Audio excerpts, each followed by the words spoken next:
j'ai comme l'impression ndeko na biso maro a mibenga ka assistant atanga malamu surtout quand c'est retirer ça. Surtout 4e des Monsieur, je te demande de retirer ça. Madame, vous laissez passer ça?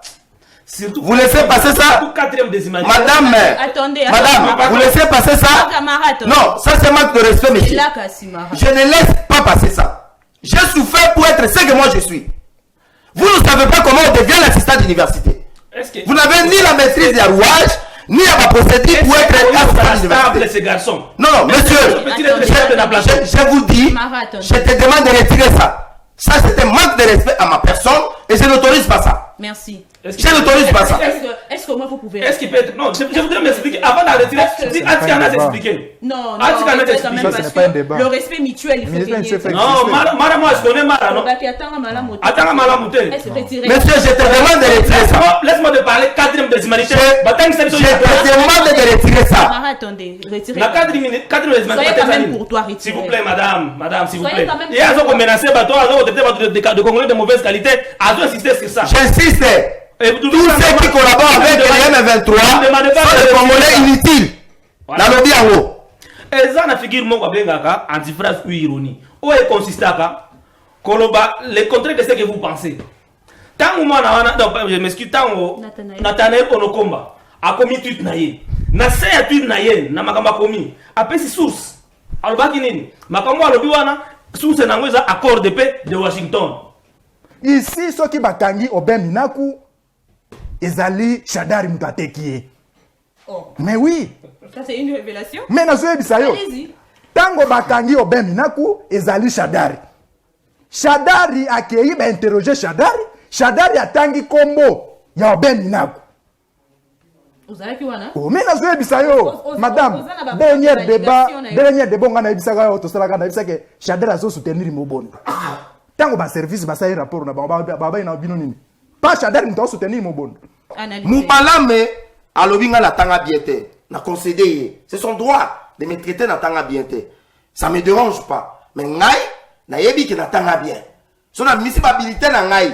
Okuta peut-être que à ta 4e place na bimate. Vous avez le premier. Nazalaki toujours entre premier et 3e. Bonne école nini wana? Non, écoutez, j'ai des collègues ba yebi ngai.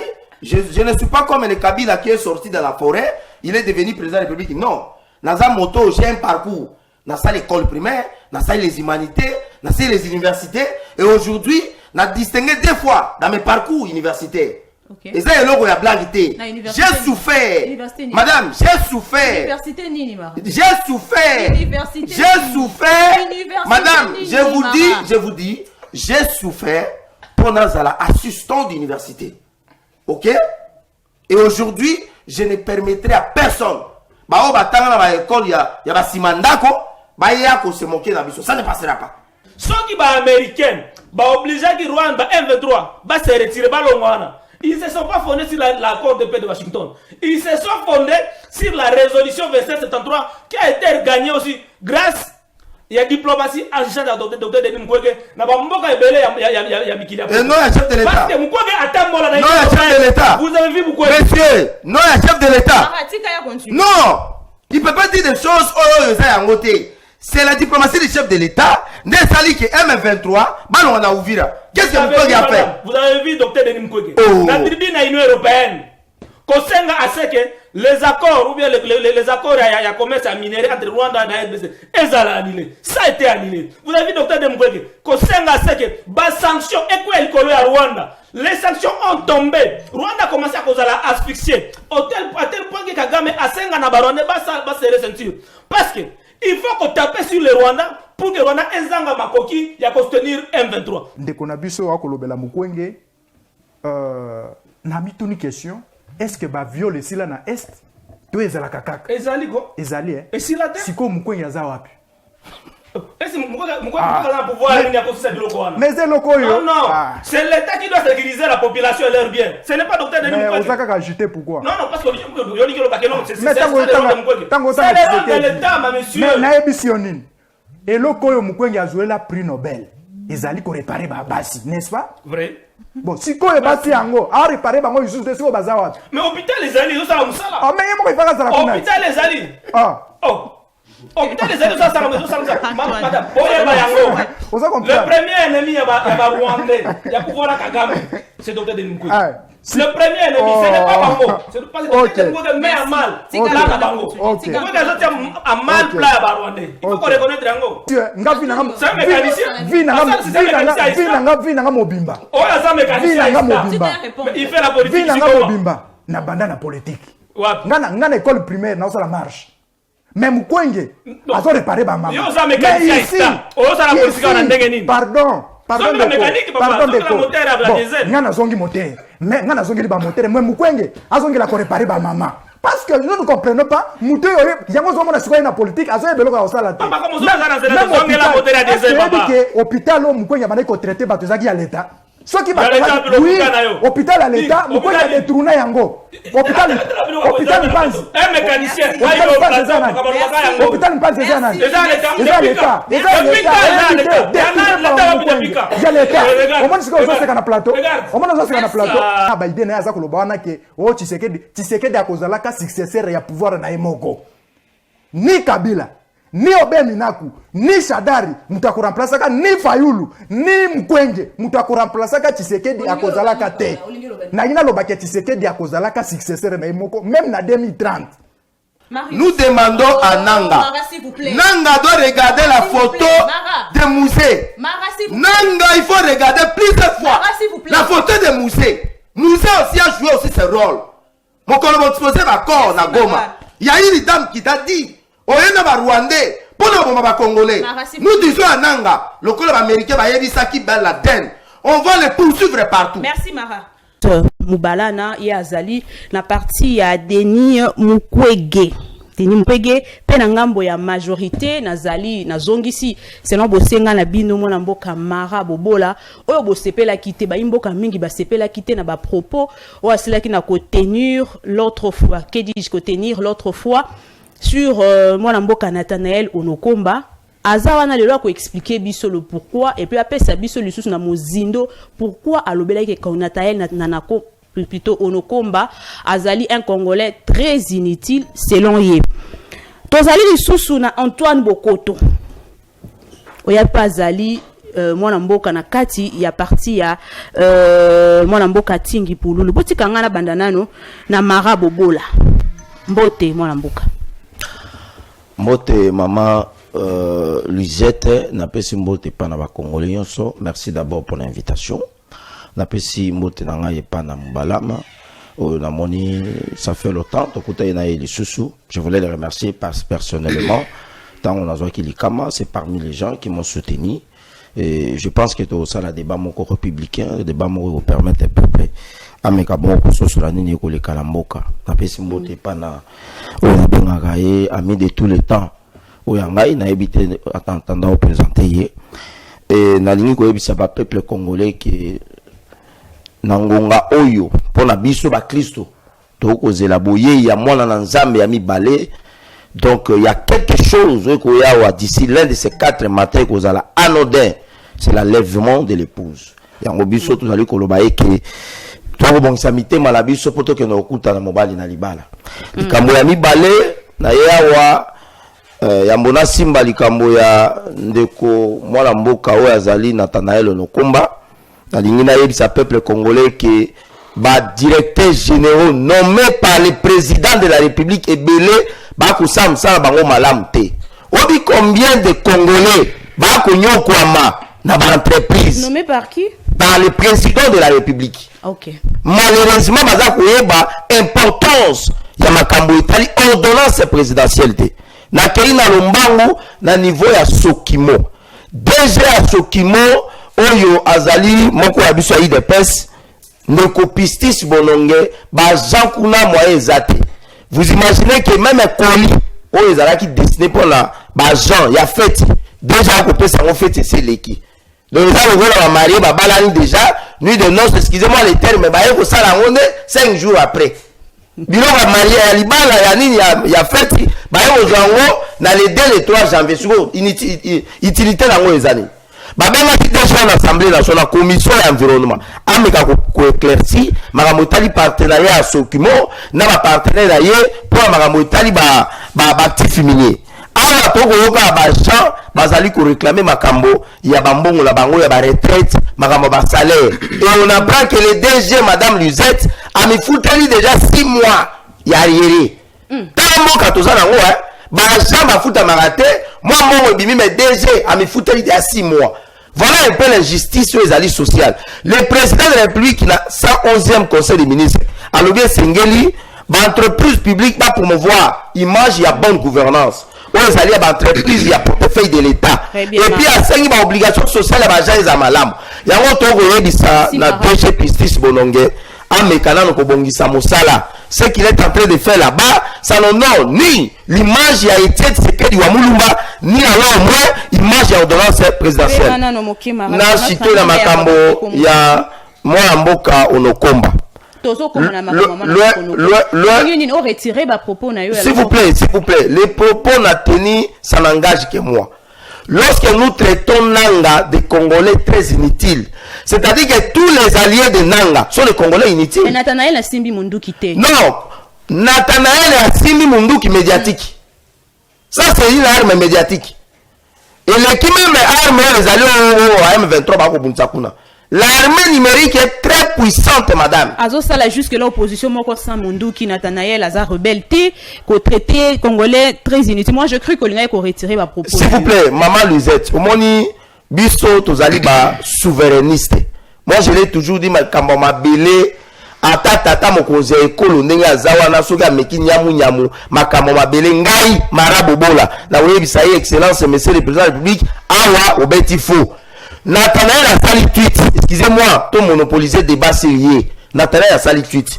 Na tweet à Nathanaël, on a constaté qu'il y a eu l'apologie, il y a l'activité à Rwanda. Vrai ou faux? Ça, ce n'est pas moi qui ai établi. C'est les services de sécurité. Il y a la semaine de ma salle Bilo Kouana. Nathanaël a nié Madame Lotali viol sur le maman. Oh, et ça, à niveau à Est. Nathanaël a reconnu traité agression rwandaise. Que dirons-nous alors de résolution 27 septembre? C'est-à-dire que Nathanaël Ndenge et Sika Zwami, je n'ai ni un problème direct avec lui. Merci. Et là, vous savez, sur Mboka. Merci, Pemana Nomoke. Oui, Mola Mboka, Marius. Maman, Lisette, merci beaucoup pour l'invitation. Ça, c'est un moment pour n'engager les lots pour n'emballer les bossos pour participer na plateau. Le peuple parle. Et pas yoapi et comme on a dit rendez-vous médiatique à Mikolonio pour na Congolais parce que on a besoin d'informations sur l'analyse oyo et sengeli pour na information na bango pour na ko éclaircir lanterne na bango. Mais la ligne na cause le Mokolobi Marius Mbalama membre ya parti politique ya Dr Denis Mukwege yina ko jelo ko wana Dr Denis Mukwege azana parti politique te atikala kokota na parti politique ta mokote atikala ko za membre ya groupement politique mokote Denis Mukwege est une personnalité publique de la République démocratique du Congo et de surcroît un acteur majeur et la société civile to yebi combat au Dr Denis Mukwege azo mema pona mboka docteur combat na eza pona unité ya mboka na biso intégrité na souveraineté combat na pour la justice combat na pour la réparation ba victime combat na pour la respect ya droit jime pour na mboka na biso na yango de ngai na saligné sima ya Dr Denis Mukwege pona ko mema voix ya Mukwege pona ko relayer musala ya Mukwege en fait que ba congolais ba yeba ki ya un digne fils oyo azo sala makambo même ata gouvernement ya Kinshasa e wa ko sala te. Voix ya Mukwege eza voix moko boye très porteuse. Oyo wapi ba congolais nyonso ya opposition comme ya majorité il faut se liquider se fédérer. Si ma docteur Denis Mukwege pour voir na biso bosenga na biso bitumba kesa na mboka politique tezanini na lobi docteur Denis Mukwege aza individu aza citoyen congolais oyo azo ko sa la droit civique na ye. Vous comprendre? Ça veut dire que ndenge ozawana maman Lisette, ozana parti politique te, ozana débat politique te, mais pour l'intérêt mo oza candidat président de la République indépendant. OK. Na élection de groupement moko salamaki ACRN oye ndimaki ko porter ko accompagner Dr Mukwege na lite ya ko zoa pouvoir. Pour que Denis Mukwege ko yana na élection ezali pour que azwa légitimité. Azwa légitimité na légalité ya kolobela mboka parce que docteur Dembo il faut le savoir docteur Dembo c'est une voix porteuse mais qui n'influe pas sur la politique publique ya mboka na biso. Très bien. Na lingi na zonge eloko moko na zo komona mikolo oyo ezoko kamwisa ngai biso za ba ngai na za mtu ya opposition na zo kolela ndenge politique to observer ka musala ndenge zo ko salema ba pouvoir mais je m'étonne na ba communicateur ya union sacrée eloko moko boy très compliqué, je me dis, bah communicateur il y a union sacrée baza ba indiscipliné. Permettez-moi le terme. Parce que bango moko kaka, basata kaka, na ba mandataire na bango oyo mokozi moko moko a nommé, bango na bango, bazo sataka bango ibazaka conseil misala et sale makamala monte pa na bango. Mais bazaka ka ko soutenir. Na pesa yo ningisa. Na yebi un chargé de mission. Il y a des GRK. Nazomona misala zoko sala. Nazomona ba publication à DGRK. Il est le seul aujourd'hui. L'actuel chargé de mission à DGRK, mais c'est Kadja Passi. Il est le seul à avoir réuni, à réaliser en un mois, depuis DGRK et Salema, $5 millions comme recette. Namwa moko. Ba prédécesseur n'a nyo sata mon côté, a tikala ko réaliser le kouana. A organiser DGRK, na ne DGRK tikala ko zalate. Mais kaka bango, bazoko les gars na plateau, pona ko vilipande élément, après ça moi na IDPS. Moi je suis de l'opposition. Je suppose qu'il y a des c'est que ça est belé. Mais lui, quand même, il fait la différence, monsieur Passikadja. Il y a un gestionnaire Oyo. Mais il y a quand même signe, moi, quoi, bien, Zola, qui sait que quand il y a le mal, bazo applaudir, malgré que, il y a sous régime, il y a bango. Bazo applaudir mal, mais, malam pe, oyo, toki, comme moi, n'a beaucoup na. Bazo kol bayangote. Parce que na DGRK, ceux qui ont un micro, na otuni ba à DGRK, ba ko yebisa ke no administrateur, oto, na ele, chargé de mission. Passikadja. Musala zoko sala etikala ko sala matin depuis DGRK eza y créé pe ba ko nyoso bazoko ya ko critiquer ko vilipande o komona eza ba to baza na ramification na gouvernement provincial oyo e utioleka baza ya parti ya gouverneur passé ba structure na ye ba structure ba to na nyoso baza ba structure oyo soutenir gouverneur passé donc bazoko s'attaquer na mtu azoko sala musala. En tout cas, moi j'encourage le nouveau chargé de mission à continuer la ligne naïwana pour à continuer à la bénéfice de la Bakino. Marius, Tikanga Penayamba Antoine Bokoto. Bienvenue. Botoko. Bienvenue. Merci beaucoup, madame. Je pense que Ngana Bandakambote Natata Mokonze Kolo. On a Bengaka Félix Tshisekedi Fachumu qui est grand prêtre. Président Mukwenge, président ya Katumbi, président ya Kabila, président Nanga, président ya honorable Ntingi Pululu Servo Pichu, na pesi mbote bisika zali. Kasi moi loko muke po na kota na sujet nanga isolé. Na kota na sujet nanga isolé. Bon, je pense que natiki yango. Otiki sujet isolé. Natiki eloko mo na ngana loba, on ngana ajouter ndeko nanga ya opposition. Kasi balobi la tolérance un peu na kati ya media ba communicateur union sacrée bozo sala musala malamu te boza ko critiquer biso tolinga ka to pesa bango musala basala musala na place na biso donc yango moni loko biso sala ka yango wana mais sikoyo madame yebis na lingi na loba na sujet nanga isolé na makambo e concerné mona mboka Doudou Famba. Je pense que batu bo bazali ba mafie oyo ba ko tambola kana ba réseaux sociaux pona koluka ko viser mona mboka Doudou Famba.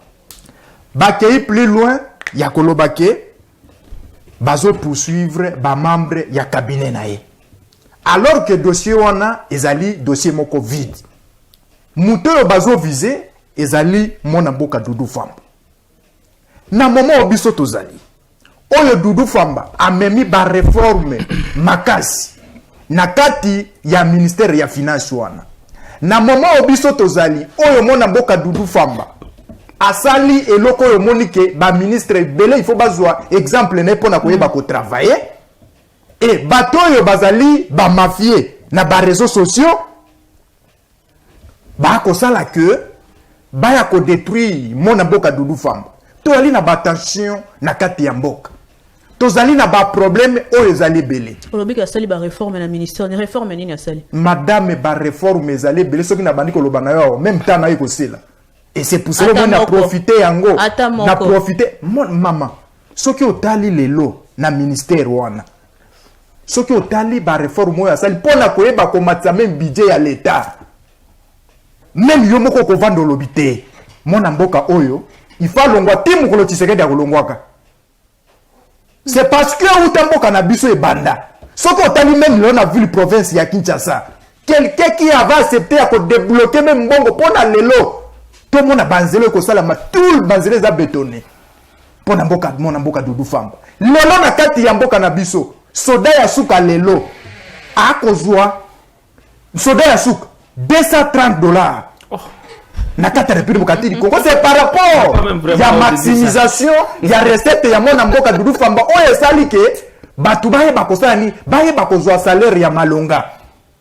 Et le groupe moko ya bato to bengi ba déciviliser ba ke ko vanda pona koya ko luka mutu ya mona mboka Doudou Famba. Yango biso to lobi na population, il faut bozala na vigilance parce que to komona na mboka oyo soki mutu oya ko travailler malam, il faut bato baya ko bundisa e. Lokola mona mboka Doudou Famba azali aspiration ya bon travail. Et yango moni bazui balobi te baya ko bundisa e pona bango baye ba ko remplacer ye na ebonga wana. Je pense que to kosenga na ministre ya justice ngefa que mona mboka Doudou Famba azali un homme de valeur. Azali mutoyo bokoki ko taxer na ba pays lokola ba biloko lokola oyo to mona ba étranger oyo bauti ko manipuler opinion, bauti ko manipuler ba médias internationaux pona koyeba ko détruire personnalité ya mona mboka Doudou Famba. Je pense que mona mboka Doudou Famba à cause de la wana au service de la nation. Merci, et peuple la vigilant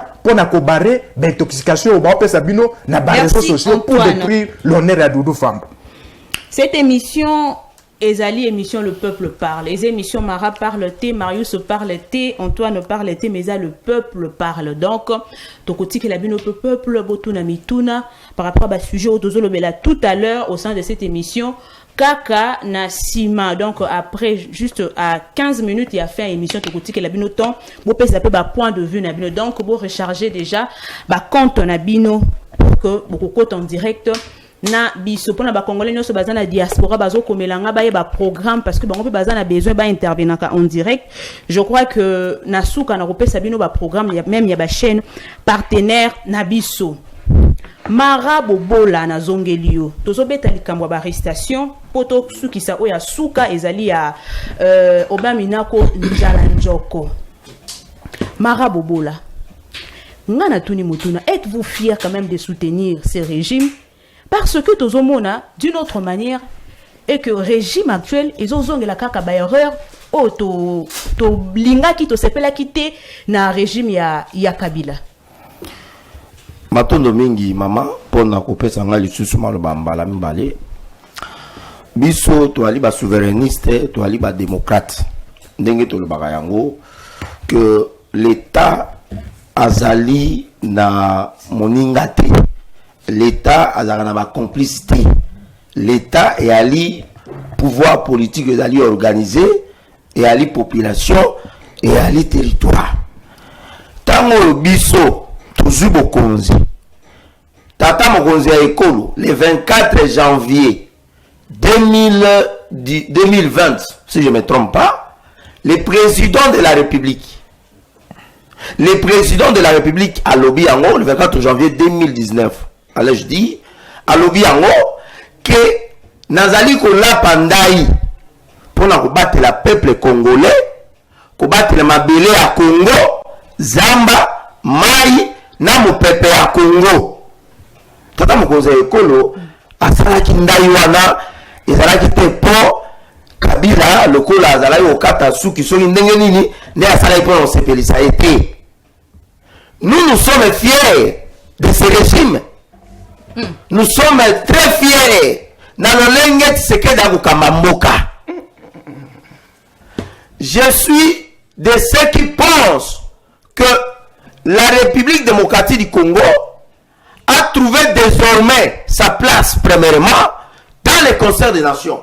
Mais tout ça, il retourne dans le niveau de la scène internationale sur le plan diplomatique. Sur le plan politique, les chefs de l'État Kamamboka, sur le plan sécuritaire, vous avez vu comment la diplomatie active et une diplomatie percutante ezali kokende pona ko silisa bitumba oyo esala 30 ans. Qui aurait cru? Est-ce que ce régime est aussi la pureté que le régime à Kabila? Surtout avec l'arrestation Yamina Koundjala Njoko. L'arrestation d'opposants et belé.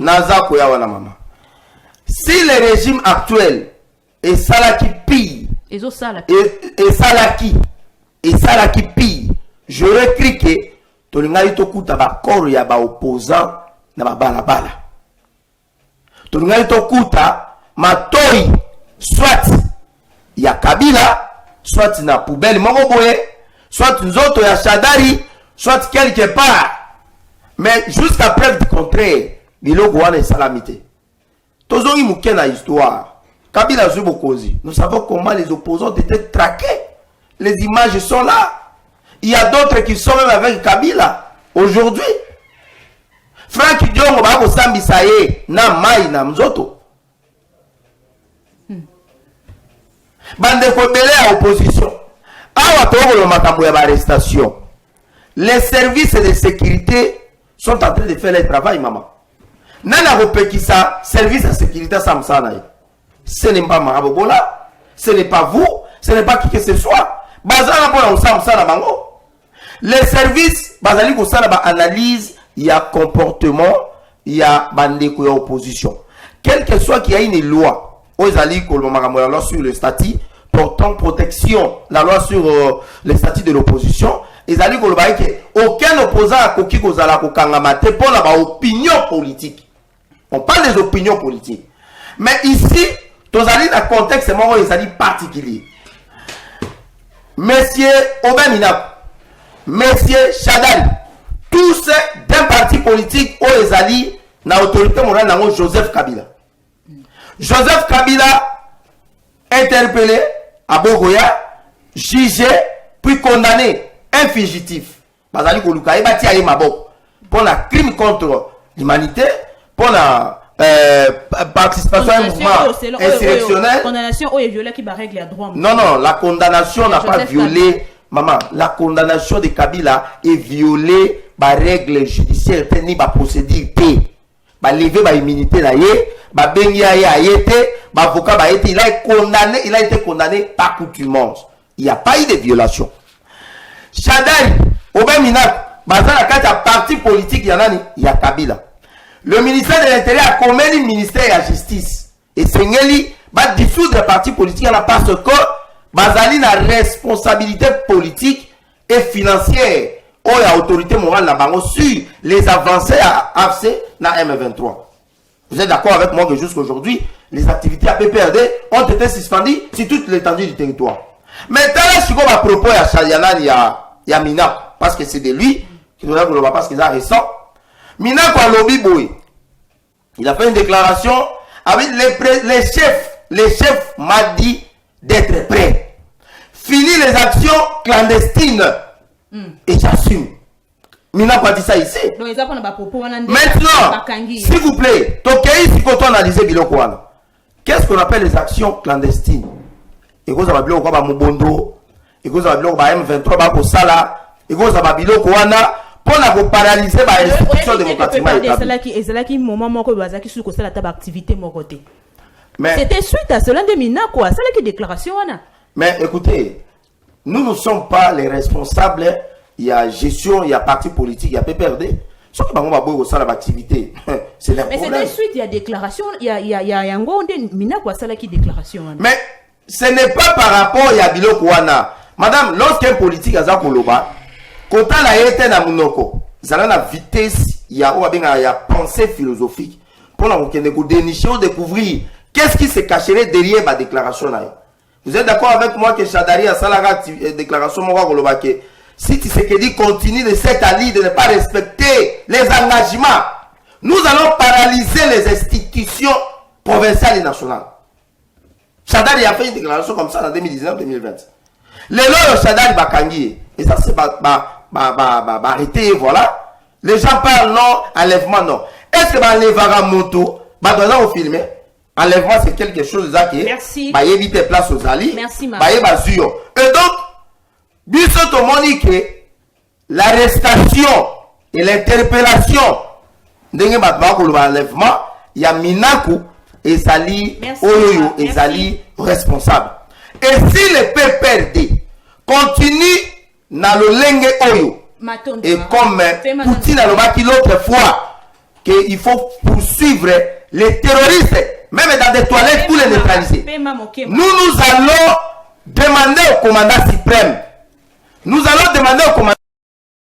Le président de la République a promis qu'il ma makambo ebele, mais tant que tozo combattant tozo le bac makambo oyo et salamate sous ou Kabila. C'est parce que Kabila arrivé au pouvoir a promis biso n'avait rien promis. Ceux qui tozo jugé Kabila les a par rapport à acte makambo et à cela na kusala. Mais par contre Mokonzi Mboka a promis makambo ebele. Quand on est-il ya makambo le bac ya kusala na Mboka na biso Allemagne d'Afrique. Toza wapi yango ceux qui to jugé c'est par rapport à ma promesse oya pesa. Na ngelo na 30 secondes. L'Allemagne d'Afrique est un projet initié qui devait être mis en place par le gouvernement. Le chef de l'exécutif a si la coaching. C'est le gouvernement qui doit mettre ça en place. Merci. Maintenant, dis-moi, comment nous allons mettre en place des mécanismes appropriés pour rendre le Congo l'Allemagne d'Afrique pendant que l'ancien président de la République Azali pour mettre en place des moyens pour la déstabiliser pour les alliés projet à gouvernement. Ça fait débat chez Marius. Toujours bien comme arrestation il y a Minako. Je crois que selon la langue il y a opposant c'est l'arrestation où Landani et ça objectif c'est pour installer la peur dans la opposition pour beaucoup est-ce que la peur est vraiment installée? Oui, d'abord ou vous êtes serein? Permettez-moi de vous makambo ya lobaki pona ndeko na biso Nathanael Onokomba oyo azali de na moment oyo na maboko ya l'état. Vous savez maman soko tangisa bana faut tangisa bana malamu ozoyeba ke mwana oyo akinda la classe asisa ba cours na du début jusqu'à la fin. J'ai comme l'impression ndeko na biso maro abibenga ka assistant atanga malamu surtout quand c'est retirer ça. Surtout 4e décime. Monsieur, je te demande de retirer ça. Madame, vous laissez passer ça? Surtout vous laissez passer ça? Madame, attendez, madame, vous laissez passer ça? Non, ça c'est manque de respect, monsieur. Je ne laisse pas passer ça. J'ai souffert pour être ce que moi je suis. Vous ne savez pas comment on devient l'assistant d'université. Vous n'avez ni la maîtrise des rouages, ni la procédure pour être assistant d'université. Ces garçons. Non, monsieur, je vous dis, je te demande de retirer ça. Ça, c'est un manque de respect à ma personne et je n'autorise pas ça. Merci. Je n'autorise pas ça. Est-ce que moi vous pouvez... Est-ce qu'il peut être... Non, je voudrais m'expliquer. Avant de retirer, Atikana s'expliquer. Non, c'est pas un débat. Le respect mutuel, il faut qu'il y ait... Non, Mara, moi, je connais Mara, non? Attends, Malamouté. Monsieur, je te demande de retirer ça. Laisse-moi te parler 4e décimalité. Je te demande de retirer ça. Attendez, retirez. La 4e décimalité. Soyez quand même pour toi, retirez. S'il vous plaît, madame, s'il vous plaît. Il y a un menacé, de Congolais de mauvaise qualité. À insister sur ça. J'insiste. Tous ceux qui collaborent avec le M23 sont des Congolais inutiles. Dans le bien haut. Et ça, la figure mon bengaka antiphrase ou ironie. Où est consisté à Koloba, le contraire de ce que vous pensez. Tant que moi, je m'excuse, tant que Nathanael Onokomba a commis tweet naïe. Na seya tweet naïe, na makamba commis. Après si source. Alors baki nini. Makambo alobi wana source na ngweza accord de paix de Washington. Il y a alobi que nos mamans sont violées. Vrai. Nos papas, il y a nos génocides de nos compatriotes. Vrai. Notre pays est agressé. Vrai. Est-ce qu'il y a un accord de paix à Washington? Babylone, ça a été dit là-bas. Que nous sommes violés, que les Rwandais nous agressent. Et ça, comme à reprendre la tweet. C'est chaque jour on combat na plateau na bino oyo awa. Aya ko pesa bambote na ye ya ironie. Et pas ya babatu nyonso. Est-ce qu'il a été déjà interpellé dans Bambote wana? Na bamotif nyos o batie, y compris tweet na ye wana. Pourquoi batie Bambote nyos o lo bakawana ya ironie? Ouais. Et donc kotanga pesa mutu o batanga piété. So katanga tweet wana ko bake complicité. Mais mutu o ya koki na mécanisme bakoki ya ko pousser mécanisme musika et ko comprendre que oyo eza ironie.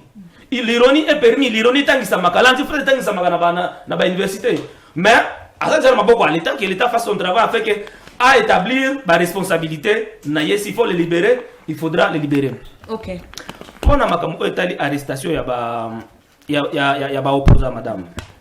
effectivement ndenge lobby eza ndenge wana parce que tokomona ke baarrestation oyo ezokende na lolenge ya ko réduire, n'est-ce pas, espace démocratique na mboka na biso. Ba opposa bazo réduire donc ba opposa ba ba souster. Donc on est de nous imposer une pensée unique. Ce qui yo zoko tambola à l'encontre de ça que bango bazo organisa.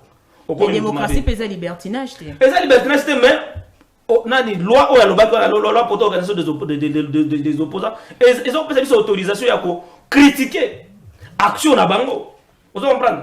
Tout ce qui a été fait à Washington depuis makambo banana Nairobi biso ba mukoegiste to banda ko ebisa na gouvernement kenzela bozo kokende ezanzela malamu te babanda ko ndimate to yebisa bango ke ba accord bozo kende ko signer na Washington e ko mabiso na nzela ya kimia te bandima biso te mais lelo ça s'avère vrai que Washington ezali nzela ya kimia te Washington ezali nzela ya kimia te même décision au ba américain bazwaki pour arrêter un 23 bakota na Uvira te ce n'est pas basé sur Washington ezali qui met toyo ki ba 23 ba se na Uvira ils a coûté deuxième sujet ba américain ba se basé sur la résolution 2773 pour arrêter un 23 or biso to soutenir quand to ba kana résolution on a des anzela ko biso kimia ko biso na nzela kimia parce que moi résolution on a demandé le retrait immédiat et sans condition de RDF sur notre territoire et du M23 nous estimons que le M23 n'est pas une rébellion congolaise.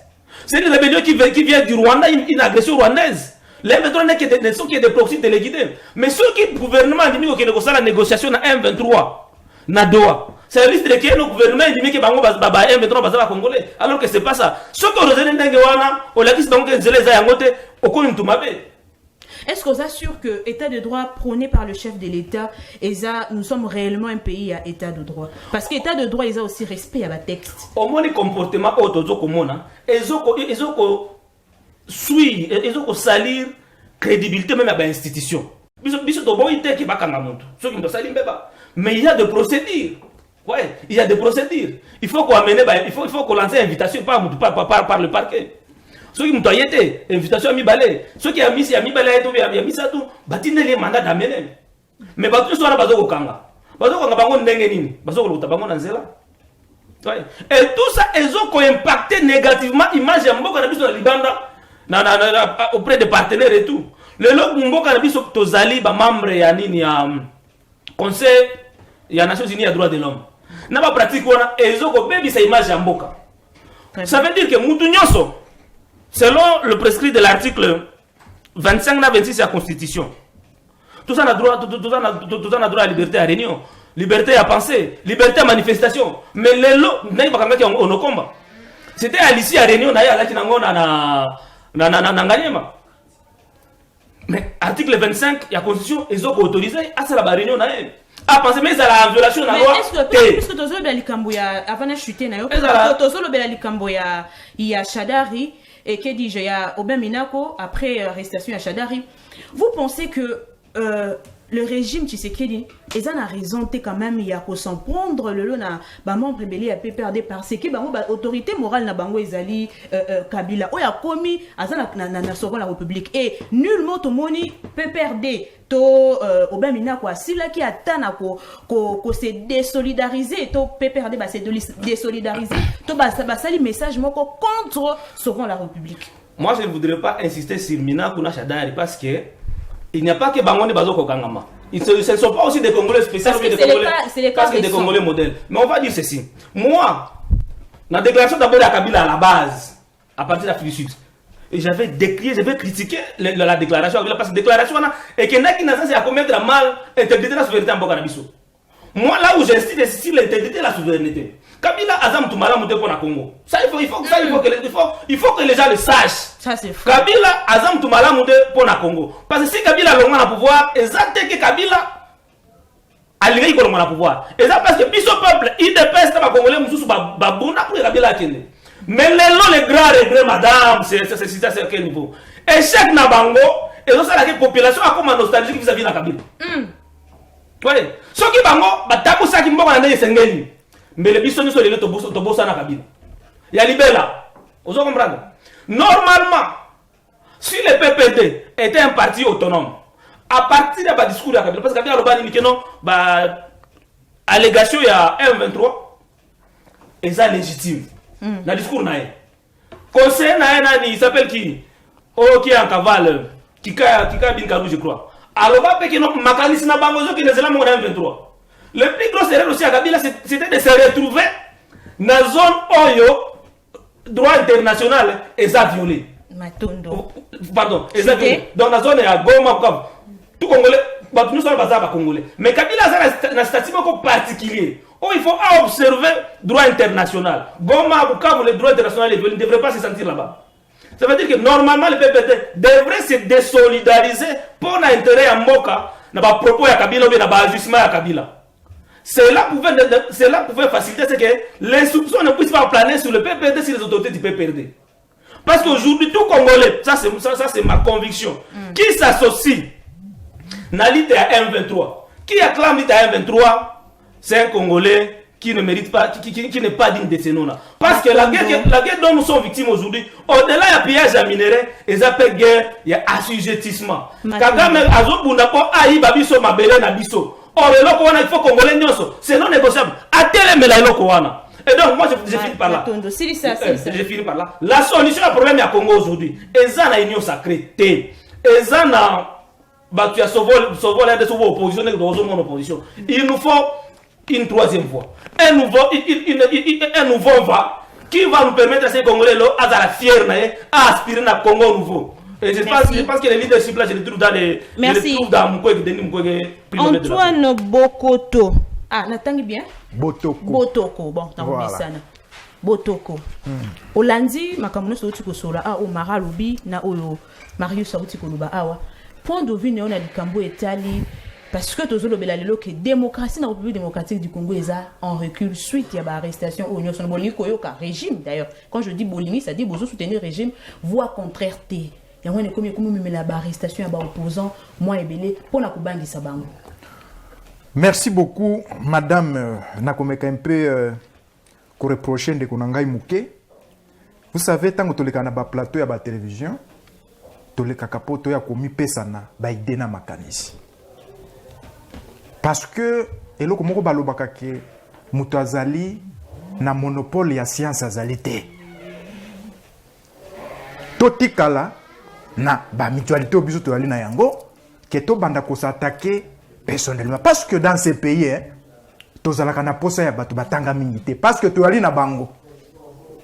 Dans ces pays tozali na ba docteur bazali oyo balobaka français kitoko oyo pe bakomaka kitoko mais peut-être oyo tozalaka na bango te peut-être entre guillemets bato oyo basalaka mosala kitoko nde bayalaka te parce que il y a la différence, il y a la dichotomie entre kogérer na kozala mayele na kokoma okoki koyeba kokoma moyebi kogérer te okoki koyeba koloba français moyebi kogérer te kogérer malamu ngana benga ngo ezalo kola don onzamba pesa na mutu mais ici dans ces pays tozali na posa ya ba français te na bato batanga mingi te mais tozali na posa ya bato yo bayebi ko travailler musala malamu parce que ce qui n'a pas ce exemple moko madame okoki kokene na wenze osombi mabaya otie na pusu opesi mona pusu olobi kende kotikela nga mabaya oyo na ndaku nanga na avenue tel numéro tel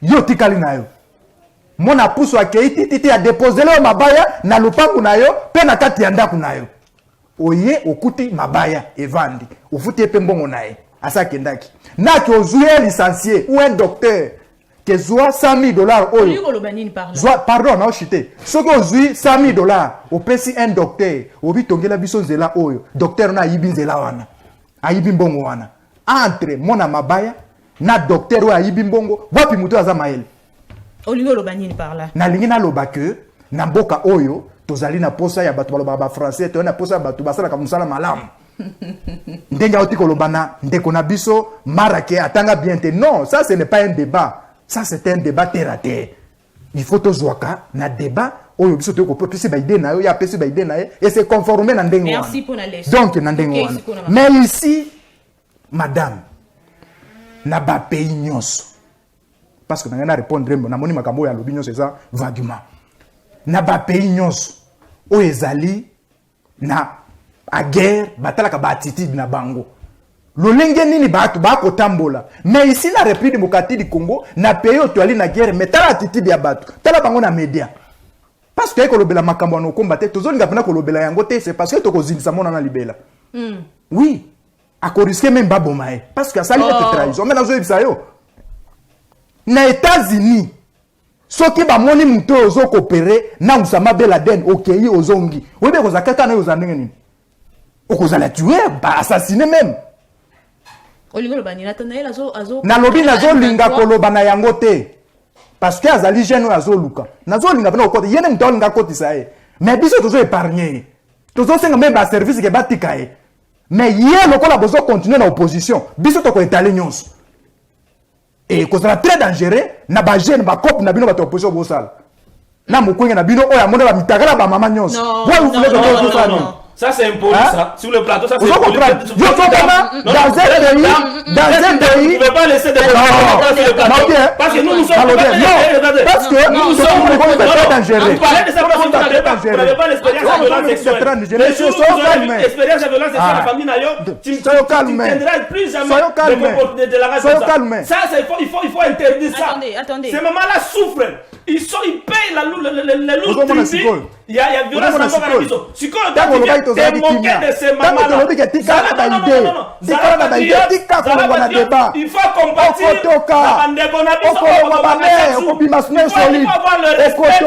faut avoir le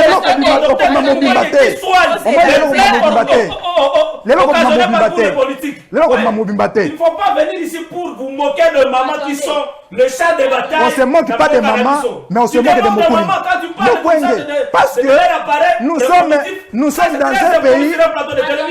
Madame la journaliste, vous ne pouvez pas laisser parler comme ça. Laissez-moi quand même. S'il vous plaît, Antoine. Hein? Ça, c'est très impoli. Ça quand même que respect mutuel est réuni. S'il vous plaît, pour la respect à ma maman. Le coup, on appelle sa maman, est-ce qu'on peut retirer? Pour la respect. Non, le banaïke. Nous avons. Non, faut profiter n'a été. Faut profiter n'a été. Faut profiter n'a été. Na fini maman te, na fini maman te, na fini ne bumukwenge. Na lobino na mukwenge. Un spécialiste dans le monde. Un spécialiste dans le monde. Depuis Mokile Banda, Tilelo, tozala un spécialiste. Ya monde. Antoine, est-ce que vous retirez la phrase wana moké comme ça continue dans l'économie? Bon, pour l'élégance, pour na yo na retirer eloko wana. Maintenant lo baké tozala un spécialiste dans le monde. Oya yebi entre guillemets oya mona nyonso. C'est Mukwenge.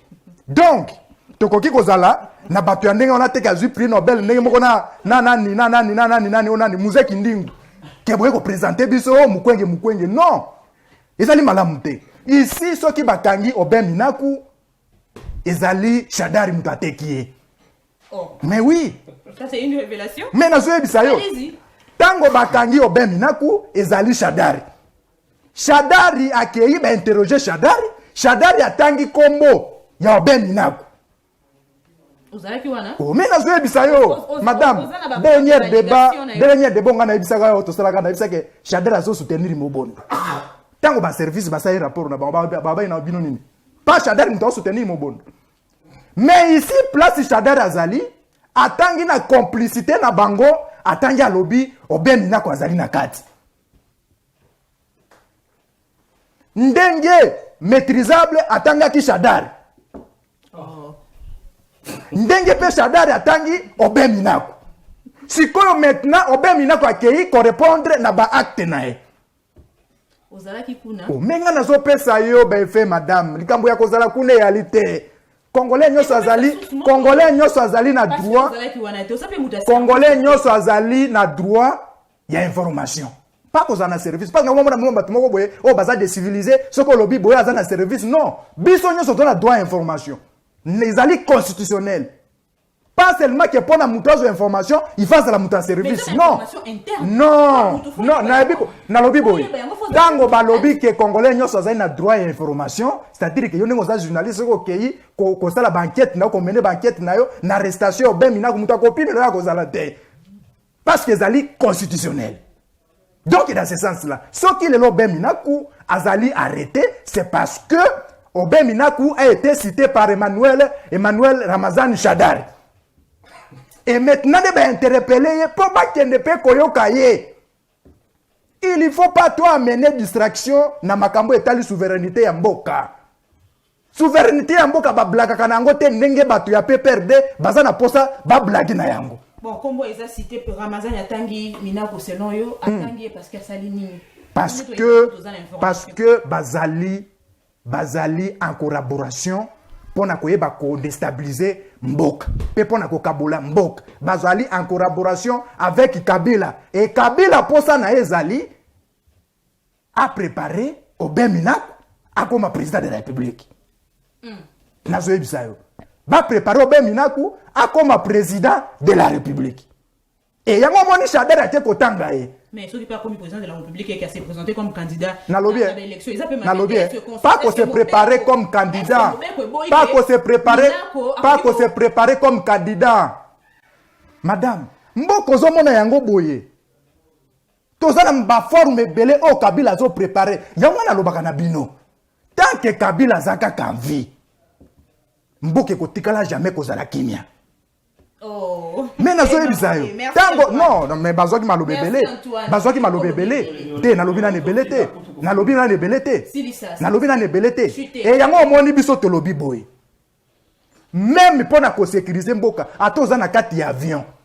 Soki bokomi na place moko o ezali ya musika tout ya trouble balobaka na bino bovanda kimia bo sere ba senti. Pona koyeba ko épargner bino na likamoko mais na momo biso tozali il faut ko appliquer eloko moko boye même kolongola démocratie ko tu yanga pa soki même koboma oui soki même koboma c'est parce que ba congolais otwali na bango bazali sérieuté et puis na koyebisa Kabila ba proposition na ina ba idée na ya za koloba wana ke o Tshisekedi akozalaka successeur ya pouvoir na emoko ni Kabila ni Obeminaku, ni Shadari, mutakuremplasaka ni Fayulu, ni Mkwenge, mutakuremplasaka Tshisekedi akozalaka te. Na ina lobake Tshisekedi akozalaka successeur na emoko même na 2030. C'est-à-dire que Tshisekedi akotikala na pouvoir. Oyo tu bakoloba ezali ba makelele ya Zoku na katale et puis Tshisekedi azali moulin. Quand il blague avec Tshisekedi azali moulin, bango bazali ba masangu. On va le neutraliser. Merci. Mara Bobola. Tolingi rapidement to kota likambo ya retrait ba M23 na Uvira, mais avant ça n'a pas sur quelques secondes kaka pour regarder parce que na mona ki bando senga parole. Heureusement que tu as au tigale ki kimia. N'a pas sur quelques minutes regarder avec to kota likambo Uvira. Matondi maman na banza que je ne pensais pas que Moubalama o ngana yebi que c'est parmi les Congolais utiles pouvaient tenir de tels propos. Je suis Nalinga Kobeta Masolo dans l'Haïti. Parce que lorsque nous devenons des politiciens, nous devenons comme un homme d'État. Statut na bisognos. Homme d'État. Oui, nous sommes homme d'État. Est-ce que qu'est-ce que c'est être un homme d'État? Un homme d'État, ça implique être madame, un homme d'État. Un homme d'État, exactement, qui au monde s'il vous plaît, madame, on ne devient pas un homme d'État. On est un homme d'État. Et on entre en politique. Moi, je le suis. Un homme d'État. Je suis un homme d'État. Je suis un homme d'État. Parce que nous avons défendre l'intérêt communautaire. C'est ça être un homme d'État. Nous avons défendre l'intérêt général. C'est ça être un homme d'État. Mais oui. Oh. Mais, madame, un homme d'État, c'est celui qui ne voit pas ses intérêts. Il est différent d'un politicien, madame. Un politicien prépare les élections. Le gars donc en 2028, élection aux ala. Tout le monde s'agite pour avoir des postes, à préparer l'électorat. Ça, c'est un politicien. Mais un homme d'État ne voit pas son électorat. Il voit l'intérêt général. Peuple alia, peuple zananzela, bana la malamu. Tous dans la compagnie aviation malamu, dignité zonga, mboka eke de liboso. C'est ça la vision d'un homme d'État. Et ma vision nande ba lumumba ba bundelaki. Ma vision nande ba excusez-moi, Laurent Désiré Kabila malheureusement a eu la mutana retard. Il a compris que je suis sous un Nakatia Ito et c'est un abima. A télémeno avec l'hégémonie rwandaise. Il était un homme d'État. Ba Lumumba, ce sont des autres noms, il y a ba indépendantistes. Bangonde ba un Vous homme avez d'État. reconnu que Mouzé est un homme d'État, mais tout le monde a qui a le 16 ans. Non, non. Tout le monde a un membre mort. Excusez. Il y a héros Omoni national Oyo. la confusion. Ce n'est qu'une partie. Oui, non, non, n'a pas d'éclaircissement. Lorsqu'un parti politique condamné par la justice prend en otage cette activité, vous voulez que tout ça l'année, Netinga Imara Bobolana qui est une activité, on va rendre hommage à Mouzé. Mais on va me tuer là-bas. Ça, je vous dis la vérité. Mais je suis sûr qu'il y a l'île de déclaration à la président de la République. Il a reconnu que Mouzé Azalaki parmi Baton Onego Bunda pour libérer Mboka sous la mer de Rwanda. Mais malheureusement, il a été pris au piège et à Koufima, le président avait appelé le peuple. Il a continué l'Itiwana. Dès l'Itiwana, biso Amara Bobo la Tuzanango. Les gens ne comprennent pas. Les lots sont qui 23 à Kotiawa. Tous ces, excusez-moi le terme, les cafards, on va aussi maquiller dans les médias. Le Rwanda va imposer son système et dictature au Zonga. Talamboga au Rwanda. Azal Roi Likelele, Congo Azal Roi Nzoku. Mais ces petits pays-là, a colonisé Bisso. Ça ne passera pas. Il y a un chef de l'État que Bisso Tozaba Longi. Tolonga. Bisso Tozaba Longi. Tozaba Longi. Bisso Tozaba Longi. Tozaba Longi. Toshuakate. Fati Beto a rechouetté. Parce que Bitumba Oyo, et ça Bitumba au peuple congolais, à s'approprier et tout ça pour soutenir le chef de l'État. Il y a un aïe, Saraye, Fati Beto. Attention, les collègues avion, ngai marabobo la na usaranayo. Na ye wawa. Moubalame, alobinga la tanga biente. Na concédé. C'est son droit de me traiter na tanga biente. Ça me dérange pas. Mais ngai, na yebi ki na tanga bien. Son admissibilité na ngai. Okuta peut-être que à ta quatrième place. Na bimate. Zara le premier. Nazala qui toujours entre premier, entre premier, troisième. Non, écoutez, j'ai des collègues, oh, bah yebi ngai. Je ne suis pas comme le Kabila qui est sorti de la forêt, il est devenu président de la République. Non. Dans un moto, j'ai un parcours. Dans ça, l'école primaire, dans ça, les humanités, dans ça, les universités. Et aujourd'hui, on a distingué deux fois dans mes parcours universitaires. Okay. Et ça, il y a la blague. J'ai souffert. Madame, j'ai souffert. J'ai souffert. J'ai souffert. Madame, je vous dis, j'ai souffert pour Nazala, assistant d'université. Ok? Et aujourd'hui, je ne permettrai à personne. Bah, dans l'école, il y a des simandako, bah, il y a se moquer dans ça ne passera pas. Et je ne laisse jamais passer ça. Distinguer, mais université autant que boto kendeka. Et ce n'est pas important. Allons-y. Ce n'est pas important. Allons-y. Naïa wasikoyo, makambo, negonangai, mukwegiste. Est-ce qu'il y a un que Mukwege Azaki prix Nobel? C'est parce qu'il était réparateur des femmes. Est-ce qu'il est d'accord avec moi? Je pense que vous êtes d'accord avec moi. Mais lorsque Mukwege Azali prix Nobel, il y a paix, n'est-ce pas? Pour la réparation des femmes. C'est parce qu'il y a eu violation des femmes. Tout à fait. Et comme il y a eu violation des femmes, il y a eu un accord condamnant cette violation des femmes. L'accord de paix à travers la communauté internationale. Ils ont condamné à l'unanimité l'agression rwandaise soutenant les M23. Vous êtes d'accord avec moi? Et cette condamnation, même si les États-Unis n'ont pas cité explicitement le Rwanda, que c'est lui qui nous agressait. Vous parlez de l'accord ou bien de la résolution? Excusez-moi, je parle de la résolution. Voilà, là je suis d'accord avec toi. Je parle de la résolution. 27-73. D'accord. Voilà, mais l'accord aussi de Washington, cet accord a condamné le soutien du Rwanda au M23 et a demandé un cessez-le-feu et un retrait immédiat. Dans quel point? De la même manière que le Rwanda, la communauté internationale avait condamné, il avait exigé le retrait, notamment il y a M23, nous devons comprendre directement que Mukwege, à partir de ce moment-là, l'accord rebelle est allé aux hommes sa Congo dans non, il faut retirer ça. Parce que c'est à travers ces accords, à travers la résolution WANA, la diplomatie chef de l'État, n'est salié que token de condamnation, il y a Rwanda, n'est pas soutenir M23. Et donc, lorsqu'on condamne les Rwanda de soutenir les M23, c'est-à-dire on condamne aussi les exactions du M23. Et en même temps, on condamne la violence faite aux femmes. Et c'est de cette manière que Nathanaël Onokomba va balancer un tweet niant l'existence de la tuerie. Mokona mona qui tweet wana, en tout cas na oka qui passe dans mon thème.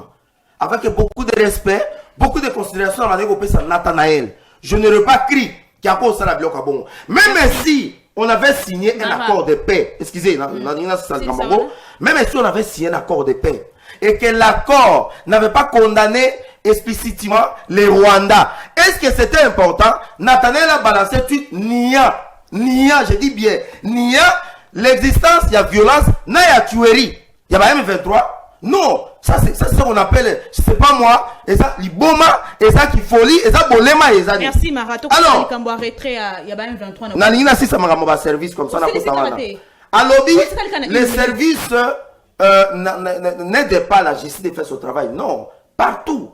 Je vous prends le cas, même s'il y a eu violation du droit international, il y a Maduro. Maduro a été pris au Venezuela par les services de sécurité, puis il est placé entre les mains de la justice. Quel est cet opposant congolais? On va l'éveiller et jusqu'aujourd'hui, on a un bon service. En dehors, il y a une arrestation ou alors une interpellation ou des alliés récents ou récentes. C'est-à-dire que la justice interpelle, ce sont les services intelligents, batali comportement na yo, batali makamuza ko sala, ba interpeller yo, bazwa lumière à travers des questions. Il y a des OPJ là-bas, il y a des gens qui maîtrisent le domaine, ba landeli ba bite moto yo, makambo asali, toti na ye plestel.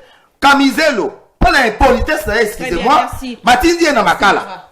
Et puis de deux, Nathanaël, batindi na wapi, nandolo, justice militaire. C'est-à-dire que makambo Nathanaël, ça a touché, on va bien atteinte à la sûreté de l'État. Merci Mara. Alors, c'était quoi? M23 en 1 minute. Le retrait du M23, na niveau ya Uvira, constitue une victoire diplomatique. L'histoire retiendra que le peuple congolais doit retenir que s'il y a eu un homme qui a réussi à défaire, s'il y a eu un homme qui a réussi à arrêter la montée à puissance des avancées du M23 à travers un stylo, à travers un stylo s'appelle Félix Antoine Tshisekedi Tshilombo. Non, écoutez. Ok. Merci. Nanga Lobi ezali par bonne foi na bango. Non. Vous parlez de. Non, madame, je vous demande de retirer ça. Je vous demande de retirer ça. Je ne retire rien. Non. J'assume ce que je dis. Vous assumez alors, les propos des rebelles qui nient les avancées diplomatiques. Écoutez, je n'assume pas. D'accord. Je n'assume pas. Mais je dis que cette information venant de lui, cette information, ils ont venu. Ils en ont retiré. C'est comme si cette information était une fausse information. Ok, d'accord. Mais tu n'as pas dit ce que je n'ai pas dit. Tokena yona jewana. Nanga dit ce retrait constitue ce qu'on appelle l'œuvre de bonne foi. Les Américains, à travers une pression diplomatique, après que le chef de l'État ait présenté auprès du président américain un contrat faramineux d'exploitation, de valorisation de matières premières, les Américains ont adopté, ils se sont appropriés le contrat. Ils ont compris que l'économie numérique rwandaise est comme à partir à coltan, castérite et nos matières premières. Vous êtes d'accord avec moi? Les Américains ont fait une pression si Kagame allait signer l'accord. Après avoir signé l'accord,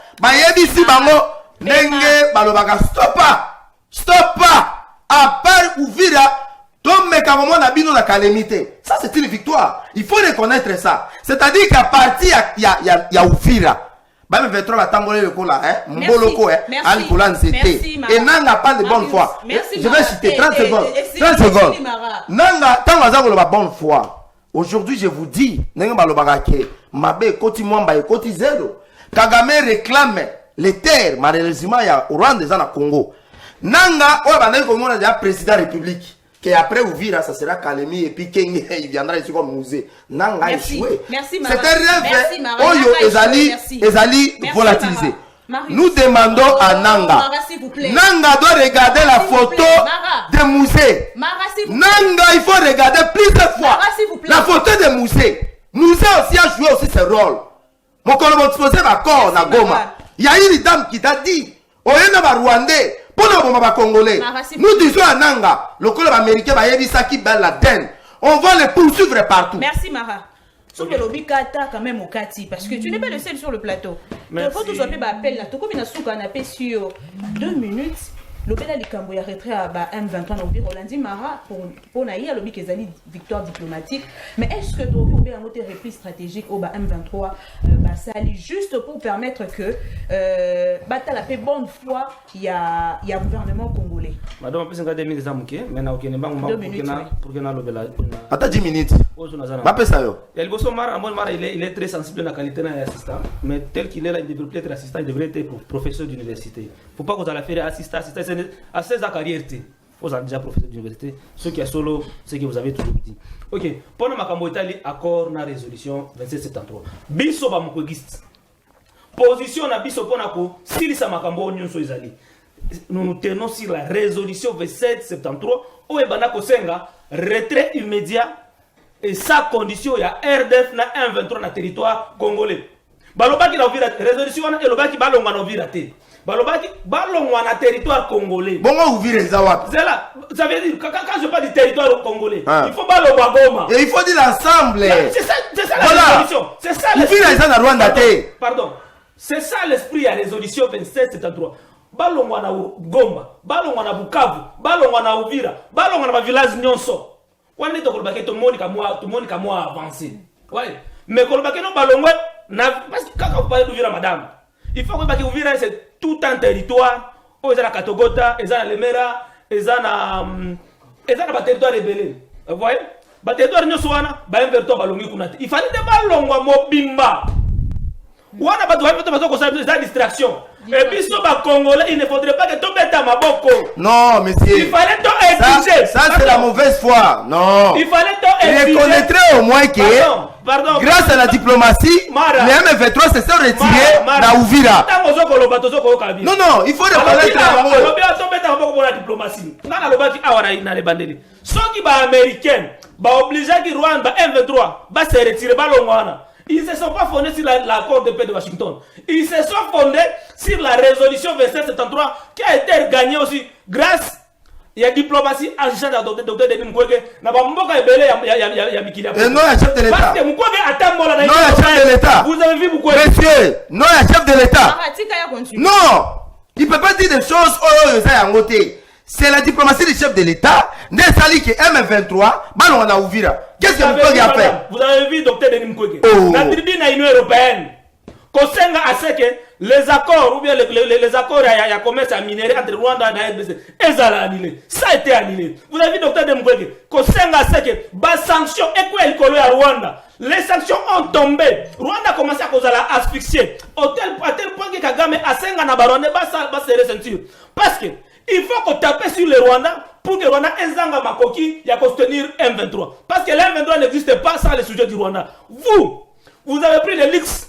Il y a aucune négociation dans Rwanda pour la que non, Rwanda a à part dans Washington, M23 a à part dans Doha. Non, ils ont le komoko. Ils ont le komoko. Et l'autre kosenga, aux autres insister. Ils ont un retrait total. Retrait total, il y a des Touana dans le territoire d'Abisso. Ou à tout cas, il y a un problème avec les Congolais. Congolais, Moutoussa Libanda Azate. L'administration nyos nanga zoko tia ici là. Et ça la démantelé pour que l'administration que zoko gérer et ça la rétablir. Oui, c'est là qu'il y a le problème. Applaudir tout ça même nous voulons c'est que biso biso toko luka ezande kimia. Et là comme monsieur Moutouya, permettez-moi la citer.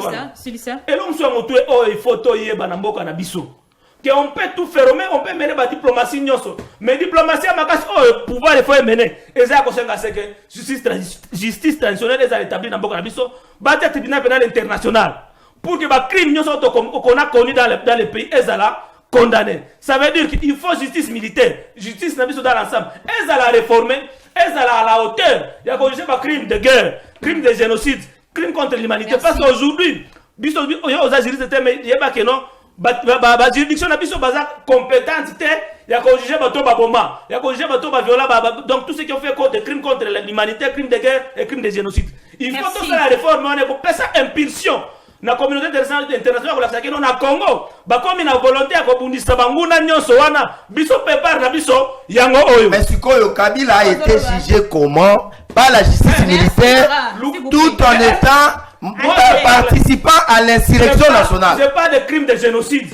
crime de guerre et crime contre l'humanité. Biloko wana, il faut tribunal na biso ezala mesure ya ko juger yango. Donc maboko pour docteur Denis Mukwege, o permettre biso to zo résolution wana grâce à combativité na ye. Donc vous applaudissez pour Denis Mukwege et non pour le chef de l'État. Biso eza mboka d'abord. Monsieur, je vous demande de retirer Biso ça. eza mboka Ma pauvre petit, je te demande de retirer ça. Moi, je applaudissez pour le chef de l'État. Reconnaîtrez au moins les avancées diplomatiques du chef de l'État. Ce n'est pas Mukwege. Mukwege passe par-ci par-là pour en réclamer par ma hôpital au Naye. Ce n'est pas pour l'intérêt de la République. Population moi tant moqué bango pe baloba. Merci namoni osé un peu essoufflé bouteille à maïs on koki komela. Bokoto Antoine. Retrait M23. Botoko Antoine. Bon. Narumesa na kaka ne bisekio. Botoko Antoine. Antoine. Pensez-vous que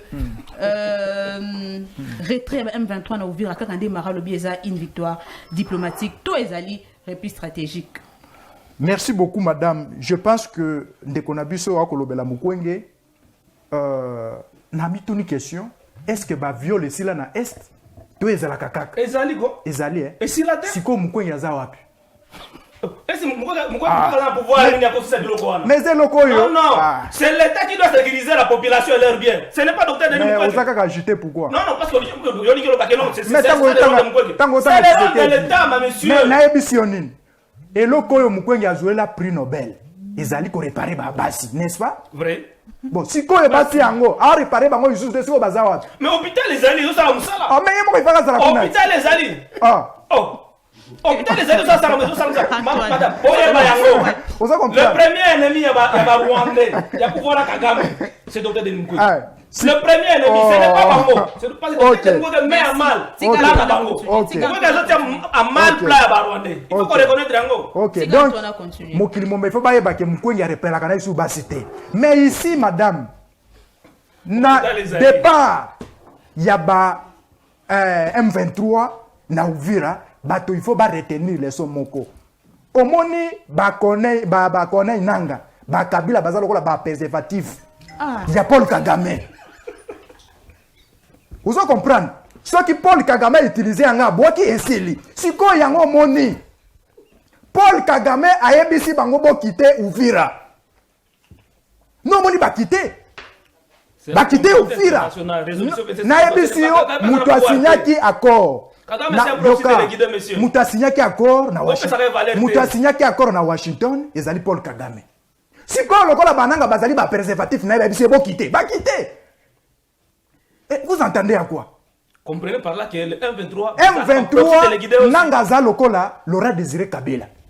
Au moment où il pensait qu'il y a ko libérer Congo. Alors Zoka Yemo Gaza bloqué, Bakange Baminot Nasima. C'est fort. Nangaza Lokola Laura Désiré Kabila. Achebi se lamba ya mwindu na elongi. Kenaye ko libérer Congo, Zoka Yemo ko mutaza bloqué. Tanga lobika bokende basani babomie. Kabila kufi. Ndenge moko nanga pe azawana. Encourager que azoya ko libérer Congo, nanga ye moko même soki akeko suba, so ba betika porte boya piquer crise. Parce que ebi que en tout moment, Barwane bakoki ko bomae. Et tango Paul Kagame a ebisi bango ke bopusa na tellement pression le kinga mingi, bopusa na. Et yango moni même Paul Kagame lobaki, même ici bokei na dialogue, bananga bazali no côté. Et pas nangai, c'est ngai moko nde mutu nako luka mabele. Et tant que nous sommes dans battement costume na bango na coin, autant que na dialogue, autant aussi sanine et ça va servir à quoi? Mais pourquoi tu as la victoire pour tous ceux qui savent avant que nous appel, vous avez la victoire diplomatique. Pourquoi est Salamika kana ouvrir?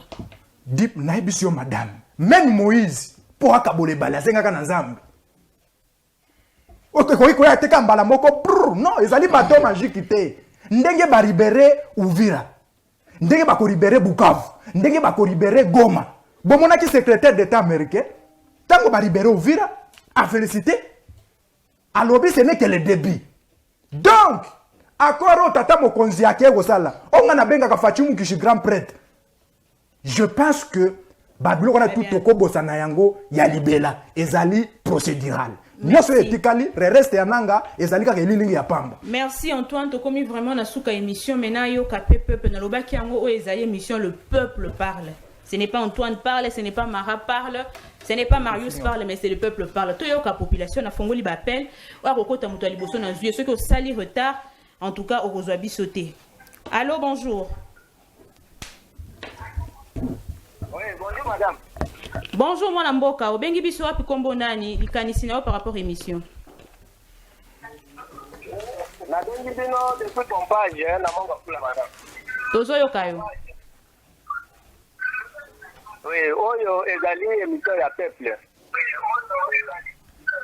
Bon maintenant kolobela sujet ya ba inspecteur judiciaire de parquet. Ministre de la Justice alingi a annulé concours ya ba inspecteur judiciaire oyo esalabaki na 2023. Oyo mutamaki ya eu au moins 1200 candidats oyo bazwaki na concours wana. Alors, le ministre Alingi a annulé le concours légalement organisé et validé par le gouvernement. Nous devons comprendre que bon, maintenant nous collons la dossier. Très bien, merci mon Mboka. Toyoki. Merci.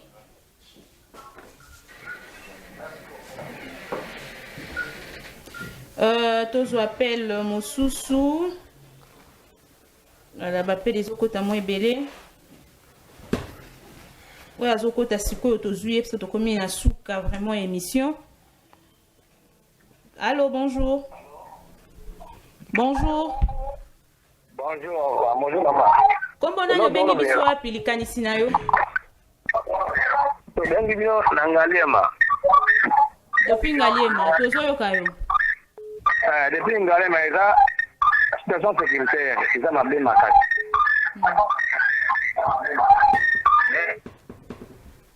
Allô? Allô? Na bandi était ceux qui au côté, le réseau est un peu saturé, appelle les autres taibelé. Olobi kana mokuse, opesi kombo, olobi likanisi na yomba la moko. Tozwa en tout cas. Allô, bonjour. Bonjour mon amoka, bonjour. Bonjour ndeko, biso toza malamu. Kombo nani obengi biso api likanisi na yo?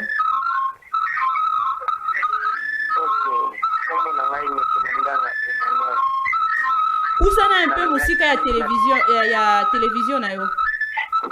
Ouais. Na lingaki na tuna bolobela pe likambo ya monsieur oyo bosalaka naye papa oyo présentateur ya émission na ye. John Kabamba. John Kabamba. Alors, na ligne na tuna les 10 personnes oyo bazo contredire monsieur oyo ya monsieur Mukwege. Na ligne na iba rôle ya congolais mais comme pour défendre patrie na ye engagé. Ok. C'est vraiment basé le bateau qui faut préciser seulement le chef de l'État. Oui, c'est ça ma belle, mais oyo monsieur Mukwege de ça là, c'est ça ma belle. Très bien. Matondo mwana mboka lobi oyo totu na bino yo monsieur Mukwege de ça là, est-ce que ça m'a bino bolingi kaka to applaudir chef de l'État, pourquoi pas Mukwege. Très bien. Pona likamba John Kabamba ndengo lobi John Kabamba ça déjà tous appel yo. Allô? Bonjour ndeko kombo na yo bengi biso applikanisi na yo. Bonjour. Ezanga ina Maître David. Ezanani? Maître David. Maître David, pesa likanisi na yo. Na bengi na komi na Ngaba. Na komi na Ngaba, tozo yoka yo. Na linyaki na loba na bakristateur ile préfère. Toki bazwa na bembe bamira senyaka tia na information. Batanga to verset 33 ilobi. Prix Nobel ya paix mukaja le docteur Mukwege. Toki le loto ba sanction de l'outil na poto ezaga sa docteur Mukwege. Donc Mukwege c'est un ennemi juré ya bataille ya Kagame. Mutu no chele crédit. Voilà, ça peut être Mukwege. Bazala la information bien. Bazala la loi ba ngombe pe ba telekita ba ngombe ba yebu ka information ba ndiko ba n'importe quoi. Vous avez compris comportement ba le peuple a zone kwamba. Très bien. C'était déjà président un jour on s'est quand même retenu. On va nous soucier. lelo biso toza contre nani politique ya kabila kodestabilize mboka toza dekor na miti. Très bien. baza baidéal baya baongo na kati ya mboka oyo eso bana kototina. Merci. Tokomi déjà na souka vraiment émission bappel les ebele mais naza obligé na kata bolandi intervention ya ndeko na souka boyoka ki pende kwa tuna ki bino motuna na pesi bino 2 secondes en tout cas vous respecter soko respecter te ba okata biso 2 secondes to silisa na bandi na mara. D'abord ndeko yo aza koloba ke to reconnaître que ba retrait ya M23 na Uvira eza mukwege eza lokuta mukwege ba effort asali eza au-delà ya ba effort ya chef de l'état te. Le quoi zolo ba yabiso dans la information te yende mutala na information te. Pour y avoir l'actualité ko les gabiso te pour biso nous sommes dans la politique. Nous suivons, nous faisons des recherches, nous analysons et toza koyoka. Eza na ba secret musu moto lo ba ezate. Mukwege azali parmi ba congolais, ba bazali ko télémer l'agression rwandaise. Ba bazali ko télémer ma bisexuel et consort. C'est que secret ni welo bizate mara. C'est pas intimidation mara. Non, c'est intimidation de. Non, nous avons les secrets d'état qu'on ne peut pas étaler ici. Vous pensez que quand on vient à la télévision, il faut tout le baragnoso. Na peso secret moko? Peso secret. Ah, olingina ke au 4 fleuve Congo na bango bango na ke soki braza soki wapi. Merci. Tout secret n'est pas dit. Donc na oyebisa ndeko wana ke babiloko ya boye o eza lokola intimidation. Ya biso bato to ya ko défendre le pouvoir. Yango moni eza na yebi ba je oyo. Ye muto yo mubalama mutapesi mbongo alobi moni landa émission. Soki ba ko benga direct yo benga kumisa mukwege. Nous connaissons tous ces gens là, mais peuple a yebi que les retraits ya M23 na Uvira eza diplomatie à chef de l'état. Omoni biki oyo Kabila utilisaki na 2019 pona ko pesa M23 accord biki wana lelo ezali kolongisa et l'histoire retiendra que le chef de l'état a réussi à travers la diplomatie active et percutante. Merci maman, merci Nandego Oyo à reconnaître l'effort du docteur Denis Mukwege et j'appelle à tous les Congolais, n'est-ce pas, à l'unanimité. Il faut reconnaître quand même Moussala Congolais, nous sommes pour l'intérêt en Boka. Et pourquoi pas le chef de l'état? Il y a quelque chose. Et le chef de l'état. Et le chef de l'état. Tokote, bondima nanu awa. Bondima nanu awa. Mbalama. Ndima nanu awa. Ndima nanu arrêter M23 la Uvira. Retirez ça, monsieur. Surtout le pouvoir. Il y a qu'à s'approcher à docteur Denis Mukwege. Retirez ça. Retirez ça, monsieur. Résoudre les problèmes des Aramboga na biso pour na kimia ya libérer. Mukwege doit s'approcher à chef de l'État. Merci. Antoine. Merci beaucoup. Merci beaucoup, madame. Je pense que dans un État sérieux, gouvernement basolakana ba individualité. Tango ba koloba beke Mukwege apesa ki ba injonction soit na société soit na pays nini alors pays wana bayoki ba pesi sanction. Non, ce n'est que au Congo. Na ba docteur congolais ne ba ko yebisa biso babiloko ya ndengona parce que Mukwege akoki ko représenter rien à République démocratique du Congo sauf dans un pays où batambola ka mutu na zema ko likolo. Et yango monique, oui. Des inconscients. Yango monique. Des inconscients. Le président.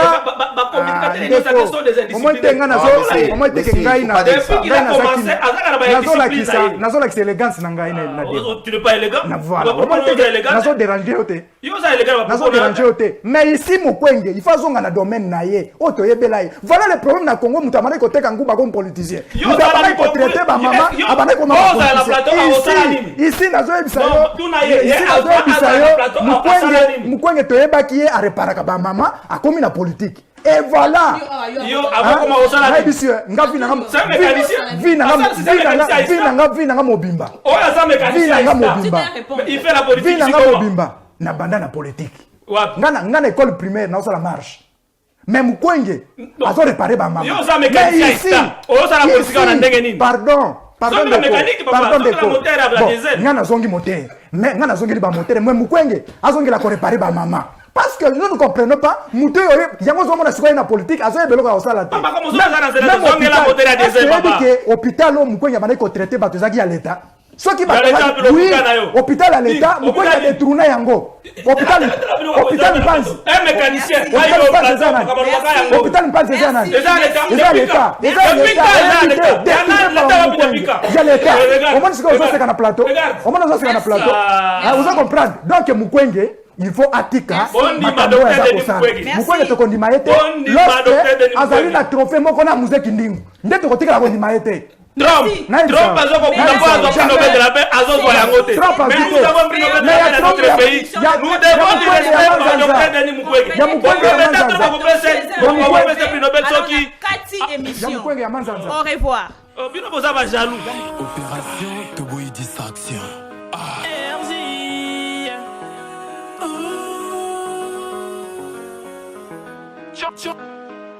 John Kobamba les peuples pas. Opération